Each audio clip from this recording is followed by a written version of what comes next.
আসসালামু আলাইকুম। আপনারা আছেন পাঠশালা 365 এর সঙ্গে। আজকে আলোচনা করব বাংলা একাডেমি সম্পর্কে বিভিন্ন পরীক্ষা আসা প্রশ্নসমূহ। 1 নম্বর প্রশ্ন, বাংলা একাডেমি কোন বছর প্রতিষ্ঠিত হয়? ক 1955 খ্রিস্টাব্দে। 1955 সালের 3 ডিসেম্বর বাংলা একাডেমি প্রতিষ্ঠিত হয়। পূর্ব নাম বর্ধমান হাউস। তৎকালীন পূর্ব পাকিস্তান সরকারের প্রধানমন্ত্রীর সরকারি বাসভবন। এটি স্থাপিত হয় 1906 সালে। উদ্বোধন করে তৎকালীন পূর্ব পাকিস্তানের প্রধানমন্ত্রী আবু হোসেন সরকার। 1956 সালের প্রথম পরিচালক নিযুক্ত হন অধ্যাপক মোহাম্মদ এনামুল হক। বাংলা একাডেমি থেকে প্রকাশিত প্রথম বই আহমদ শরীফ সম্পাদিত দৌলত উজির বাহারাম খানের লাইলি মজনু। 1960 সাল থেকে বাংলা একাডেমি পুরস্কার দেওয়া হয়। 1972 সালের প্রথম মহাপরিচালক হিসেবে যোগদান করে রাজশাহী বিশ্ববিদ্যালয়ের বাংলা বিভাগের অধ্যাপক মাজহারুল ইসলাম।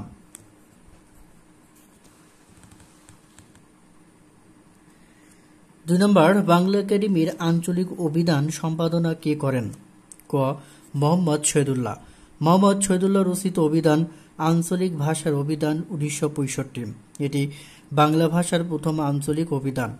বাংলাদেশের বিভিন্ন অঞ্চলের উপভাষার একটি সংকলন গ্রন্থ। 3 নম্বর, প্রথম বাংলা থিসরাস সমার্থক শব্দ অভিধান সংকলন করেছেন? ক অশোক মুখোপাধ্যায়। প্রথম বাংলা থিসরাস বা সমার্থক শব্দ অভিধান সংকলন করেছেন অশোক মুখোপাধ্যায়। বাংলা একাডেমির ইংরেজি বাংলা অভিধান এর প্রধান সম্পাদক জিল্লুর রহমান সিদ্দিকী। বাংলা একাডেমি সংক্ষিপ্ত বাংলা অভিধানের সম্পাদক আহমদ শরীফ। বাংলা একাডেমির আঞ্চলিক অভিধান সম্পাদনা করেন ডক্টর মোহাম্মদ শহীদুল্লাহ। 4 নম্বর, বাংলা একাডেমির সংক্ষিপ্ত বাংলা অভিধান এর সম্পাদক কে? ঘ আহমদ শরীফ। বাংলা একাডেমির সংক্ষিপ্ত বাংলা অভিধানের সম্পাদক আহমদ শরীফ। বাংলা একাডেমি আঞ্চলিক অভিধানের সম্পাদক ডক্টর মোহাম্মদ শহীদুল্লাহ। বাংলা একাডেমি ব্যবহারিক বাংলা অভিধানের সম্পাদক মোহাম্মদ এনামুল হক ও শিব প্রসন্ন লাহিড়ী। 1 নম্বর, বাংলাদেশের আঞ্চলিক ভাষার অভিধান কে সম্পাদনা করেন? খ মোহাম্মদ ডক্টর মোহাম্মদ শহীদুল্লাহ। 2 নম্বর, বাংলা ভাষায় বহুল প্রচলিত অভিধান চলন্তিকা এর প্রণেতা কে? গ রাজশেখর বসু চলন্তিকা অভিধানের প্রণেতা। হরিচরণ বন্দ্যোপাধ্যায় বঙ্গীয় শব্দকোষ নামে অভিধান সংকলন করেন। 3 নম্বর, 21শে গ্রন্থমেলার আয়োজক সংস্থার নাম কি?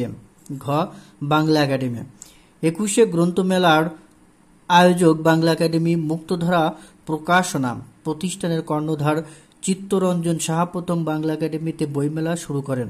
1978 সাল থেকে আনুষ্ঠানিকভাবে বাংলা একাডেমি প্রাঙ্গণে বইমেলা শুরু হয়। 1984 সালে বইমেলাকে অমর 21শে গ্রন্থমেলা নামকরণ করা হয়। 4 নম্বর, বাংলা একাডেমির ইংরেজি বাংলা অভিধানের প্রধান সম্পাদক কে?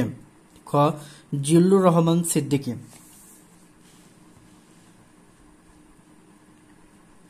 1 নম্বর, 2014 সালে বাংলা একাডেমি থেকে 3য় খণ্ডে প্রকাশিত অভিধানটির নাম কি?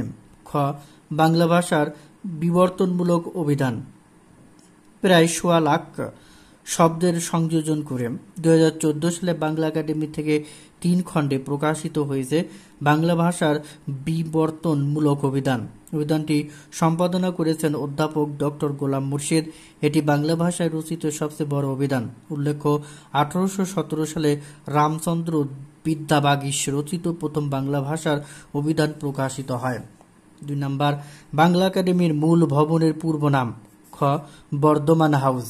যথা শব্দ গ্রন্থটি কার লেখা? ঘ মোহাম্মদ হাবিবুর রহমান। ব্যাখ্যা, বিচারপতি মোহাম্মদ হাবিবুর রহমান রচিত বাংলা ভাষার প্রথম ভাব অভিধান যথা শব্দ গ্রন্থটি 1974 সালের ডিসেম্বর মাসে বাংলা একাডেমি থেকে প্রকাশিত হয়। 4 নম্বর, ইংরেজি বাংলা পরিভাষায় রচনার ক্ষেত্রে স্মরণীয়? ক রামেন্দ্র সুন্দর ত্রিবেদী। 5 নম্বর, বাংলা একাডেমি কর্তৃক প্রকাশিত ব্যাকরণ গ্রন্থের নাম? ঘ প্রমিত বাংলা ভাষার ব্যাকরণ। বাংলা একাডেমি ও পশ্চিমবঙ্গের বাংলা আকাদেমির সহযোগিতায় 2012 সালের প্রকাশিত হয়েছে প্রমিত বাংলা ভাষা ব্যাকরণ দ্বিতীয় খণ্ড। গ্রন্থটি সম্পাদনা করেছেন বাংলাদেশের অধ্যাপক রফিকুল ইসলাম এবং পশ্চিমবঙ্গের অধ্যাপক পবিত্র সরকার। এতে 24 জন ব্যাকরণবিদের রচনা স্থান পেয়েছে। 6 নম্বর, বাংলা আঞ্চলিক ভাষার অভিধান কার কাজ? গ. মোহাম্মদ শহীদুল্লাহ।